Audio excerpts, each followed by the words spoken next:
নমস্কার বন্ধুরা, সবাই কেমন আছো? আশা করি ভালো আছো। সোদপুরের কাকিমা চ্যানেলে তোমাদের সবাইকে স্বাগত। দেখো, রেডি হয়ে গেছি, যাচ্ছি বড় ভাগনা শ্বশুরবাড়িতে নেমন্তন্ন করতে। যেহেতু বড় ননদ আমাদের বাড়িতে বেড়াতে এসেছে, এবার ওকে নিয়েই যাব নেমন্তন্ন করতে। রেডি হয়ে বেরিয়েও পড়েছি এখন।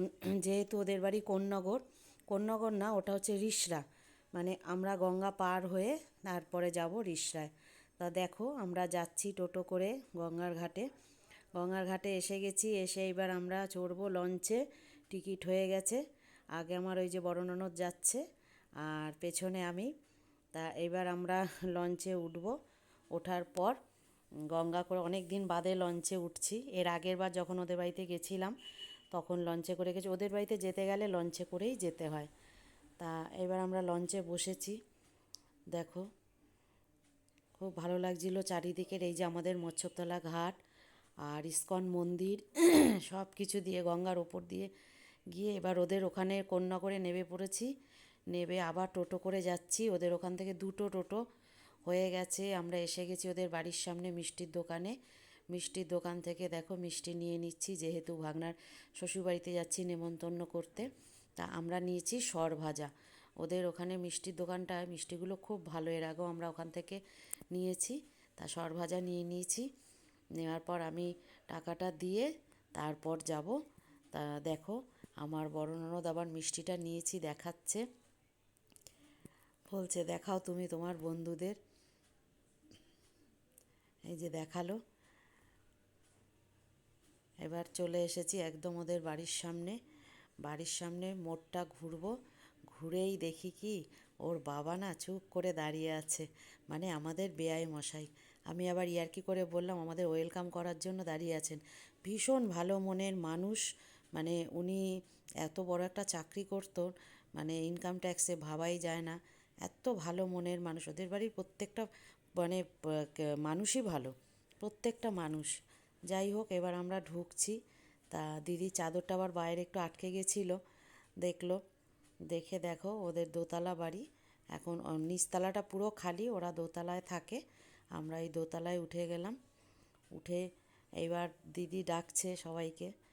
তা উঠে দেখো, উঠেছি। উঠে দিদি তো ঢুকে গেছে পুরো ঘরে। আর এই পাশের ঘরটা হচ্ছে মানে আমার ভাগনার শালার ঘর। এটা হচ্ছে শালা বউ পিউ। এর আগেও বলেছি খুব ভালো মেয়ে, ও হিসাবে আমার ভাগনা বউ হয়। তা ওকে দেখে আমি আবার একটু ইয়ার্কি করলাম, কিরে ঘুম থেকে উঠলি? বললো না গো মামি, আমার রান্না বান্না সব হয়ে গেছে, তোমরা আসবে। আমরা ওদের ডাইনিংয়ে বসে পড়েছি। ও গিয়ে আবার ও শাশুড়িকে বলল, মা মামিরা এসছে, দেখো শ্বশুর আর বৌমা মিলে চা করছে। এত মিলমিশ ওদের, শ্বশুর আর বৌমার মনে হয় কি দুই বন্ধু। যেরকম ইয়ার্কি করে আবার বৌমা শাসন করে, খুব ভালো লাগে দেখে। তা যাই হোক, দিদি বসে পড়েছে। এবার পিউ আমাদের চা দেবে। আর সেখানে দাদা বলছে আমার একটু হবে নাকি।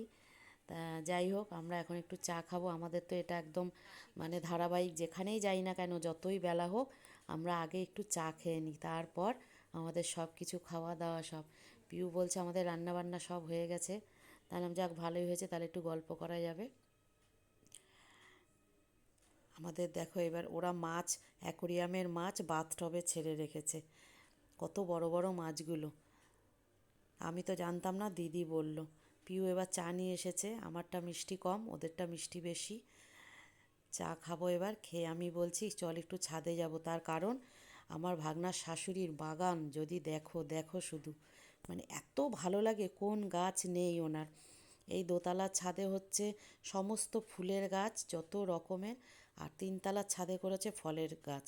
দেখো গোলাপটা, জারবেরা, প্রচুর প্রচুর ওনার বাড়ি থেকে এর আগেও আমি চারা এনেছি। মানে কি ফুল গাছ নেই আর কোন গাছ নেই। আর আম হয়েছে, দেখো কত আম হয়েছে গাছটার মধ্যে, মানে অসময়ে সেই 12 মাসের আম বলে সেই। এবার আমগুলো নাকি কাঠবিড়ালাতে খেয়ে যায়, কাঠবিড়ালি খেয়ে এবার শুধু আটিগুলো ঝুলিয়ে রেখে যায়, সেই গল্পও শুনলাম। প্রচুর লঙ্কা হয়েছে, লঙ্কাগুলি দেখো কি সুন্দর গোল গোল পুরো লঙ্কাগুলো। আমাকে ওই দানাও দিয়েছে, তা আমি টবে দিয়েছি, দেখা যাক কত দূর কী হয়। এটা হচ্ছে আমার ভাগনার শাশুড়ি। আমরা ওখানে বেশ খানিকক্ষণ কাটিয়েছি। আমার খুব ভালো লাগে, আমি ওদের বাড়িতে গেলে আগেই মানে মনটার মধ্যে খালি হতে থাকে কতক্ষণ একটু ছাদে যাব, দিদির সব ফুল গাছগুলো একটু দেখব। ব্লগটা অনেক বড় হয়ে যাবে, সেই জন্য একটু স্পিডেই দেখালাম। তবুও যতটা পারছি দেখাচ্ছি। চন্দ্রমল্লিকা করেছে গত বছরের চারার থেকে। আর আমার বড় ননদ দেখো না, ঘুরে ঘুরে শুধু এটা ওটা ঘষে ঘষে দেখছে কোনটা কি। ভীষণ ভালো লাগে ওদের বাড়িতে না, প্রত্যেকটা মানুষ এত ভালোবাসে আর ভীষণ আপ্যায়ন, মানে মুখের কি বলবো, বলে বোঝানো যায় না। যাই হোক, আমি খুব যাই, এমন ভাগনার বিয়ের থেকে শুরু করেছি যাওয়া, অনেকবার গেলাম, এমনকি ভাগনার প্রথম জামাই ষষ্ঠীতেও আমাকে নিয়ে গেছিলো। তা যাই হোক, খুব ভালো লাগে। আর এটা হচ্ছে দেখো, এইটার পাতাটা ঘষলে রসুনের গন্ধ বেরোয়, ওই জন্য এটা রসুনলতা ফুল। আমি জানতাম না, আমাকে পিউ বলছে, মানে আমার ওই ভাগনা বউ বলছে। আর এই যে দেখো আমার ভাগনার শাশুড়ি, একদম ইয়ং, খুব সুন্দরী ছিলেন এক সময়। যাই হোক, আর এইবার অ্যাডিনিয়াম দেখো কত রকমের। চলে গেছি এবার তিনতলার ছাদে, দাদা বলছে চলুন ওপরে।